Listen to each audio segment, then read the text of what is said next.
Hello student, today I am going to teach you grade 9 Hindi lesson number 13. Hindi lesson number 13 name is नीति के दोहे। नीति के दोहे कवि रहीम जी द्वारा लिखे गए हैं। कवि रहीम जी का जन्म सन 1553 ईस्वी में लाहौर में हुआ था। कवि रहीम जी का पूरा नाम अब्दुल रहीम खान खाना था।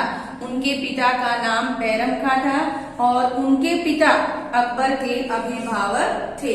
रहीम जी अकबर के 9 रत्नों में से एक हैं और अकबर ने उनकी बुद्धिमत्ता से प्रभावित होकर उन्हें अपने दरबार में सर्वोच्च पद प्रदान किया। रहीम जी द्वारा लिखी हुई कुछ प्रमुख रचनाएं हैं रहीम सतसई, श्रृंगार सतसई और रहीम रत्नावली इत्यादि उनकी प्रमुख रचनाएं हैं। तो रहीम जी ने यहाँ नीति के दोहों में आचरण की शुद्धता पर बल दिया है कि किस तरह से हमारे आचरण शुद्ध होने चाहिए। तो उनके द्वारा लिखे गए दोहे देखिए कि उन्होंने किस किस तरह से अपने दोहों के द्वारा लोगों में आचरण की शुद्धता पर बल दिया है। तरवर फल नहीं खात है, सरवर पियहन पान। तो रहीम जी क्या कहते हैं कि तरवर का अर्थ होता है पेड़। यहाँ पर कुछ शब्दार्थ है।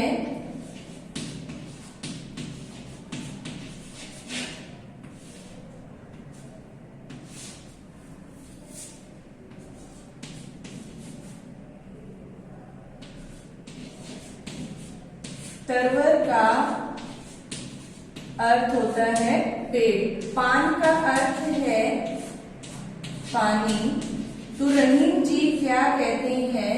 रहीम जी कहते हैं तरवर फल नहीं खात है कि कभी भी वृक्ष अपने फलों को स्वयं नहीं खाते हैं।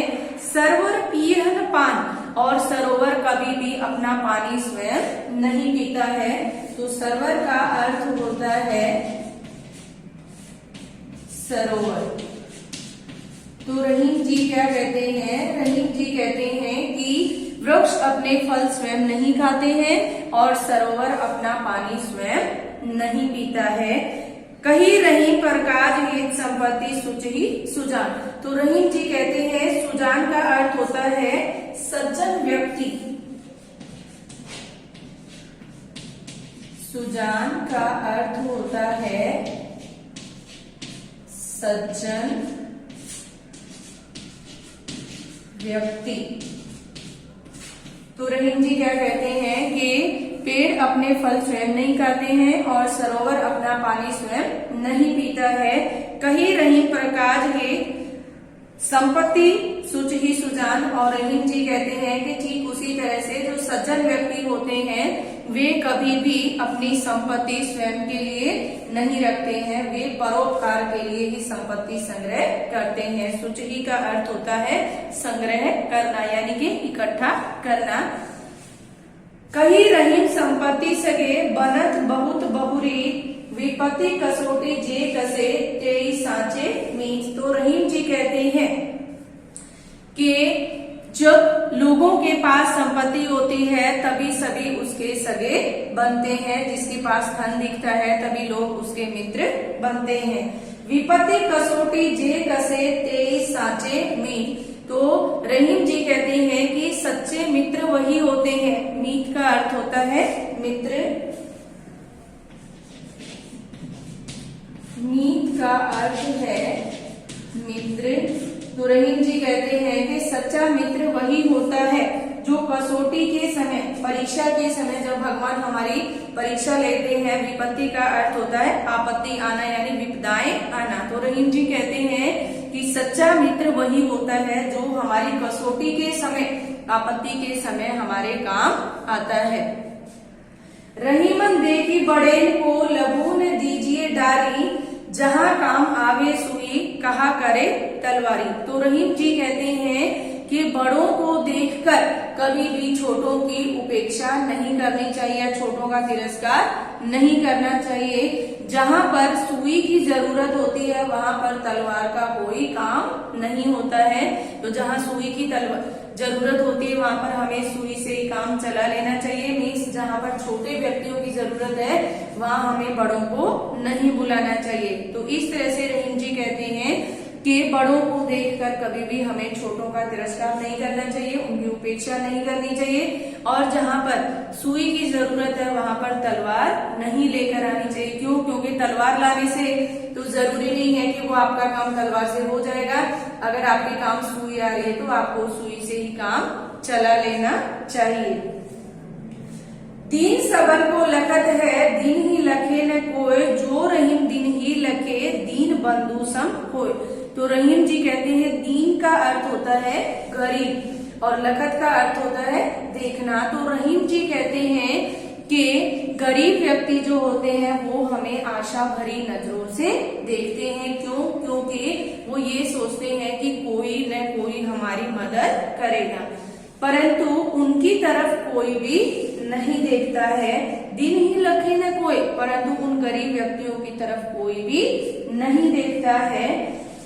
जो रहीम दिन ही लखे, तो रहीम जी कहते हैं कि जो गरीबों की तरफ देखता है, मतलब कि जो गरीब लोगों की भलाई करता है, दीन बंधु सम होय, और वही व्यक्ति जो है दीन बंधु का अर्थ होता है भगवान या ईश्वर के रूप में। तो रहीम जी कहते हैं कि वही ईश्वर के समान माना जाता है।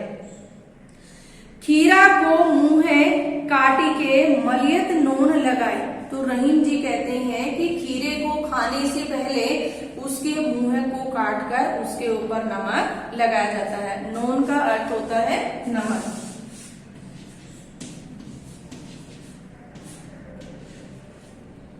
नोन का अर्थ यहाँ पर है नमक। तो रहीम जी क्या कहते हैं कि जो खीरा होता है, खीरा आप समझते ही होंगे कि जो हम सलाद में काटते हैं और क्या करते हैं कि खीरे दो तरह के होते हैं। एक ऐसा खीरा होता है जो कड़वा होता है और एक ऐसा होता है नॉर्मली हम उसको बिना नमक लगाए या बिना उसके मुंह को काटे या नमक लगाए बगैर उसको छील कर काट कर फिर उसे सलाद में यूज कर सकते हैं। और दूसरा ऐसा होता है कि जब तक हम उसके मुंह को काट कर और उसके ऊपर नमक घिसकर उसके कड़वाहट को नहीं निकाल लेते हैं तब तक वो खाने जैसा नहीं होता है। तो रहीम जी ने यहाँ पर उसी खीरे का उदाहरण दिया है कि हम खीरे के मुंह को काट कर फेंक देते हैं और फिर नमक लगाकर उसकी कड़वाहट को दूर किया जाता है।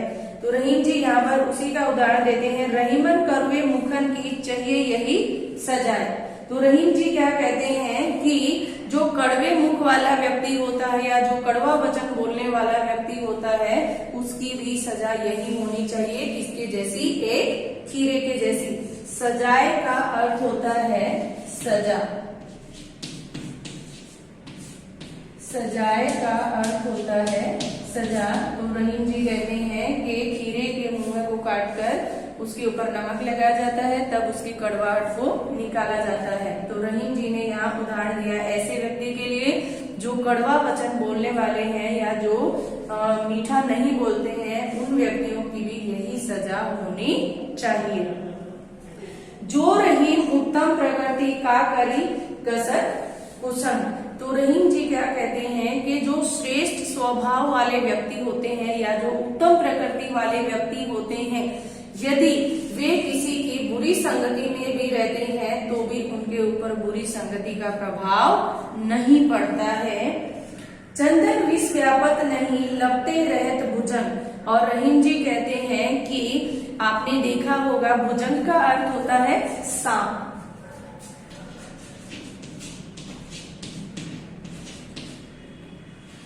भुजंग का अर्थ है सांप।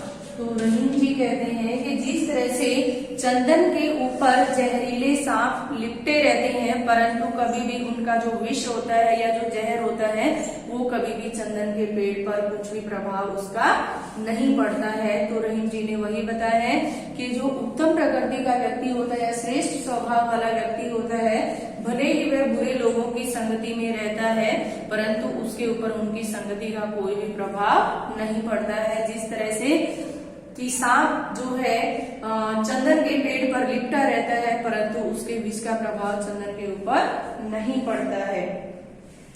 बिगड़ी बात बने नहीं, लाख करो किन कोय। बिगड़ी का अर्थ होता है बिगड़ी हुई। बिगड़ी का अर्थ होता है बिगड़ी हुई। तो रहीम जी क्या कहते हैं कि यदि कोई बात बिगड़ जाती है तो तुम लाख प्रयत्न करते रहोगे तो भी वह बात सुधरती नहीं है। क्यों? क्योंकि जितना हम उसको सुधारना चाहते हैं वह उतनी ही बिगड़ती चली जाती है।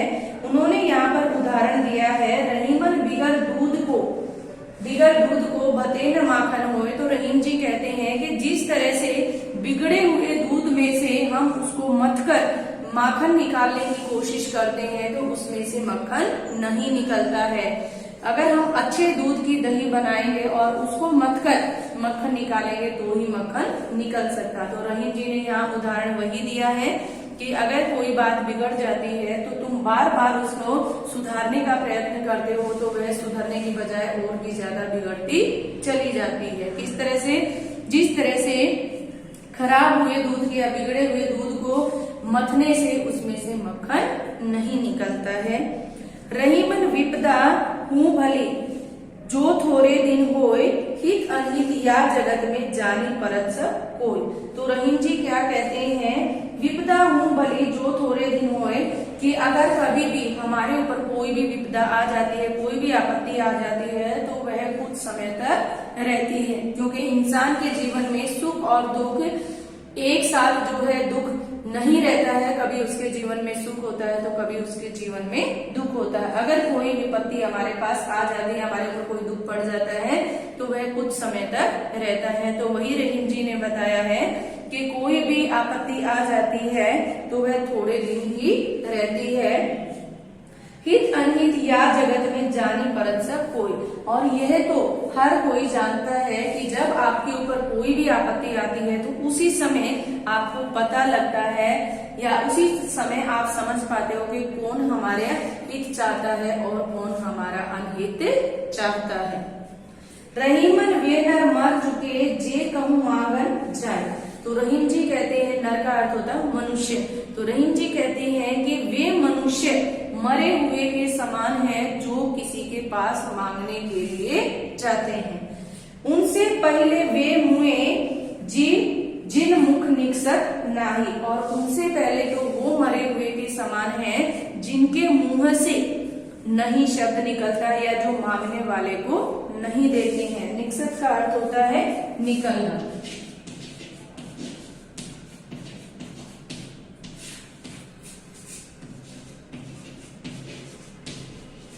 तो रहीम जी क्या कहते हैं कि वे लोग मरे हुए के समान हैं जो किसी से मांगने के लिए जाते हैं, परंतु उनसे पहले तो वो मरे हुए के समान हैं जो मांगने वाले को नहीं कहते हैं या मांगने वाले को देने से इनकार कर देते हैं। तो इस तरह से रहीम जी ने नीति के दोहों में आचरण की शुद्धता पर बल दिया है। किस तरह से? उन्होंने बताया है कि सरोवर अपना फल पेड़ जो है अपना फल स्वयं नहीं खाते हैं, सरोवर अपना पानी स्वयं नहीं पीते हैं। ठीक उसी तरह से सज्जन व्यक्ति भी कभी भी अपनी धन संपत्ति स्वयं के लिए संग्रह नहीं करता है, वह परोपकार के लिए ही अपनी संपत्ति को संग्रह करते हैं। अब कहते हैं रहीम जी कि जो व्यक्ति संपत्ति सगे बनत बहु बहुरे। तो लोग कहते हैं कि हम जो है कभी भी दूसरों के साथ मित्रता करते हैं तो उसमें अमीर गरीब का भेदभाव नहीं देखते हैं। तो रहीम जी ने वही बताया है कि जब किसी के पास संपत्ति होती है तब जो है सभी लोग उसके साथ मित्रता रखते हैं, परंतु जब कभी भी उसके अंदर विपदा आती है तो लोग उसकी मित्रता को छोड़ देते हैं। परंतु सच्चा मित्र वही होता है जो विपत्ति में भी हमारा साथ देता है। तो इस तरह से आप ये वीडियो देख लीजिए, सुन लीजिए और स्वयं भी एक बार इसे रीड कर लीजिए। Thank you.